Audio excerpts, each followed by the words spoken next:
মাদ্রাসায় পড়িনি, আপনাদের জন্য আজমিরি যাওয়া হারাম। মোটে পা দেবেন না ওদিকে, কারণ কিচ্ছু জানেন না, বোঝেন না, যেটুকানে আছে ওরা শেষ করে দেয়, তাই বাড়ি ফিরবে কঠিন। আরো হ্যাঁ প্রিয় শ্রোতা মণ্ডলী, মনে রাখুন, আপনি নিশ্চিত, আমি জানি আপনি নিশ্চিত এটা জানেন না, এই কোরআন পর্যন্ত আসার জন্য কত মানুষের জীবন চলে গেল, কত সাহাবীর জীবন চলে গেল, উহুদে কত মানুষের জীবন চলে গেল, বদরে কত মানুষের জীবন চলে গেল, জঙ্গে সিফিনে কত মানুষের জীবন চলে গেল, জঙ্গে আযাবে কত মানুষের জীবন চলে গেল।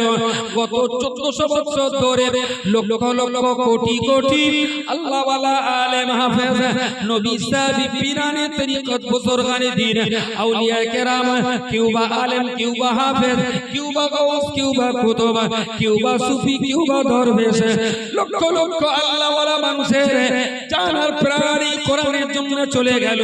লক্ষ লক্ষ জান্নাতি বান্দাদের রক্তে স্রোতে ভেসে ভেসে তবে এই কোরআন দেবভোগের বাড়িতে পৌঁছে গেছে।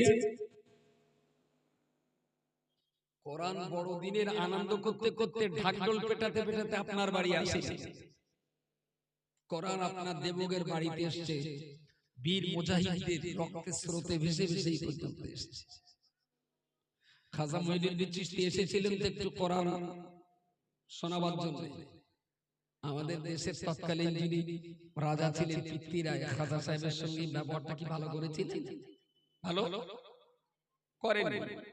হাড়োয়ার পীর সৈয়দ আব্বাস আলী গাজী রাহমাতুল্লাহ আলাইহি, তার বাড়ি ছিল তো মক্কা শরীফের মহল্লায় জমজম নামীয় গ্রামে। তাকে আল্লাহ আমাদের 24 পরগনায় পাঠালেন যে কোরআনের বাণীটি ওইদিকে একটু শুনিয়ে এসো। আকানন্দ বাকানন্দরা যুদ্ধ করে পীর গোরাচাঁদ গাজীকে কি খুব ভালো থাকতে দিয়েছিলেন? তাকেও তো যুদ্ধ ময়দানে শহীদ হতে হলো, তিনি তো শহীদ হলেন। দুর্ভাগ্য, গোরাচাঁদ পীর যে কোরআনটা প্রচার করতে এসেছিলেন, মুসলমান সে কোরআনটারে চিনল না, গোরাচাঁদের কবরটা চিনল। আর কবর চিনলি তো চিনলি, কবরের ভালোটা চেনে তারা। গুরুর যদি মাঠটা চেনে তো পারা যায়, যদি পেছনটা চেনে, আমার যোগী আদিত্যনাথের মতো। খুবই দুর্ভাগ্য যারা গোরাচাঁদের কবর চিনল। আমার তো মনে হয় 100 মানুষের ভিতরে একটা মানুষ যায় ঈমান নিয়ে ফেরে, বাকি 900 বাকি 99 জন যায় ঈমান নিয়ে ফেরে বেঈমান। আমাদের দেশে আজমিরি যাওয়ার একটা খুব প্রবণতা আছে। মেয়ে মদ্দায় ঘুরিয়ে গেল আজমিরি, কি করতে যায়, কেন যায় আল্লাহ জানে আর ওরাই জানে। তবে আমি একবার গেছি, একবার তো একবারে গেছি, আর আজমিরি যে খাজা সাহেবের দরবারই বলেছি, ওই দোয়া করতে করতে, যে আল্লাহ তোমার এই মাহবুব বান্দার দরবারে মূর্খ লোক নিয়ে আমার যেন জীবনে আসতি না। বুঝতে পারি বলি, এসব আকাট মূর্খ গাবের ঠেকি এসব যন্ত্রণের জীবনে যেন আসতি না হয়। আর যার একটু আলেম হাফেজ, যদি আলেম হাফেজ নাও হয়, অন্তত 2-5 বছর যেসব পার্টি মাদ্রাসায় পড়েছে তারা আজমিরি যান। যারা জীবনে মাদ্রাসায় পড়েনি, আপনাদের জন্য আজমিরি যাওয়া হারাম। মোটে পা দেবেন না ওদিকে, কারণ কিচ্ছু জানেন না, বোঝেন না, যেটুকানে আছে ওরা শেষ করে দেয়, তাই বাড়ি ফিরবে কঠিন। আরো হ্যাঁ দোয়া, ও যে দোয়া করে, তাহলে তুমি ওই ঘাটের পানি খেয়েছো মনে হয়। যাক, ও এই হলো পরিস্থিতি। আমাদের হাড়োয়াটা সেই অংশে খুব বেশি কম না, শুরু হয়ে গেছে। একদিন হাড়োয়া হবে, সেকেন্ড আসবি,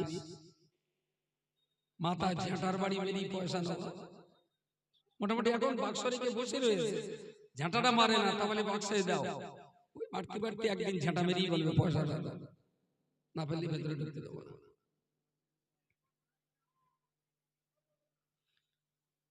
ওই এক বোঝা পাকাটি 7-8 জন মেয়ে মদ্দা লোক এক বোঝা ঘুটে নাকি জড়িয়ে থাকে, একটা ছাগল বাচ্চা বাঁধা আছে,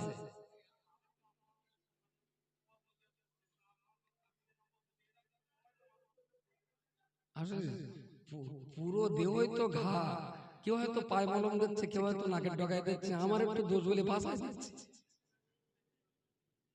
জানে সবাই, বোঝে সবাই, যে যেখানটায় দেখতে পায় সেখানে মলম দেয়, কি বলবো আর। সব গেল কোথায় চাচি?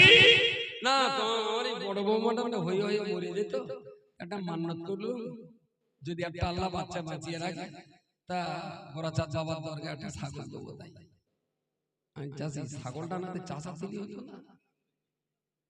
ছাগল দিচ্ছ কেন? গোড়া চাচির কি ছাগল ছিল? তুমি তাহলে ছেলেরা ভালো লোকের নামে ছাগল চাষা দাও, আল্লাহ খুব সন্তুষ্ট হবে। তা দেবে না।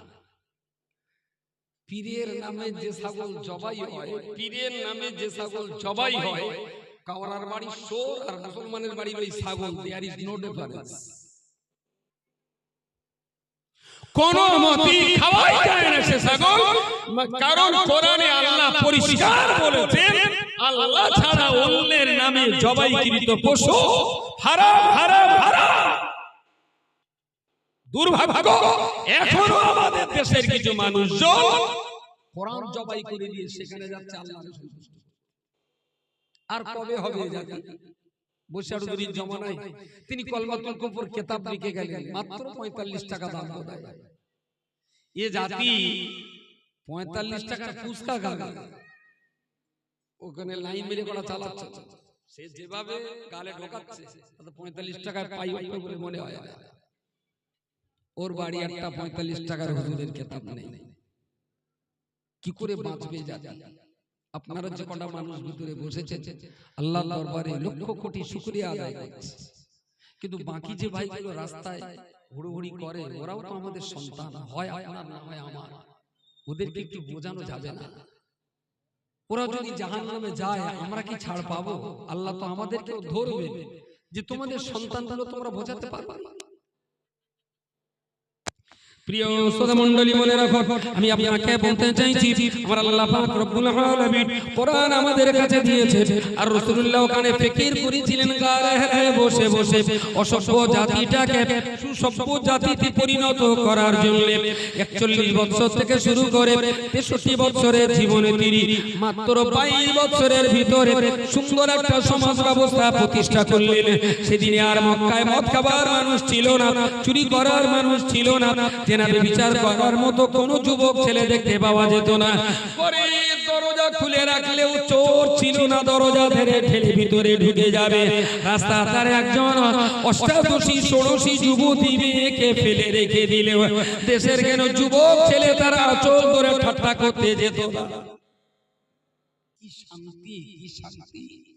যে মক্কা মদিনা ছিল গোটা, যে মক্কা মদিনা ছিল গোটা দুনিয়ার ভিতরে পাপের আড্ডাখানা, প্রিয় রাসূলের চেষ্টা আর আল্লাহর দেওয়া কোরআনের ইমপ্লিমেন্ট করার মধ্য দিয়ে সেই মক্কা মদিনা হলো সারা পৃথিবীর ভিতরে নিরাপত্তার শেষ ঠিকানা। আরো একবার বলুন সুবহানাল্লাহ, সুবহানাল্লাহ। নিরাপত্তার শেষ ঠিকানা। আজও যান মক্কা শরীফ মদিনা শরীফে। আমি আরবের কথা বলছি না, পার্টিকুলার এই দুটো শহরের কথাও বলছি না, আমি বলছি মসজিদুল হারামের যে এরিয়া আছে, হুদুদে হারাম এবং মসজিদে নববীর এই এরিয়ার ভিতরে আজ 100% নিরাপত্তা। আমি এত সময় ধরে শুধু বকেছি একটাই পয়েন্টের উপরে, যদি আমার মুসলমান ভাই, যদি আমার মুসলমান মা আল্লাহর রাস্তায় যদি একটু কোরআনটা হাতে তুলে নেয়, ওর ভিতরে আপনার ইহকাল আছে, ওর ভিতরে আপনার পরকাল আছে, ওর ভিতরে আপনার ব্যবসা আছে, ওর ভিতরে আপনার বিয়ে শাদীর ফর্মুলা আছে, ওর ভিতরে বাচ্চা মানুষ করার প্রক্রিয়া আছে, ওর ভিতরে পলিটিক্স করবার সুন্দর সুন্দর তত্ত্ব রয়েছে, ওর ভিতরে চিকিৎসা রয়েছে, ওর ভিতরে মহাকাশ রয়েছে, ওর ভিতরে ভূগোল রয়েছে। কোন জ্ঞানটা নেই করা? বুঝতে পারেন? সবটাই আছে। তো আল্লাহর রাস্তায় কোরআনটা যদি ধরে, মায়েরা বাপেরা সন্তানাদি ছেলে মেয়েরা ধীরে ধীরে ধীরে ধীরে আমিও এই সমাজের একটা সুন্দর পূর্বাভাস আশা করছি। প্রত্যেক বাড়িতে সকাল সন্ধ্যা কোরআন তেলাওয়াত, এখানে যে বাচ্চাগুলোরে পড়ানো হয়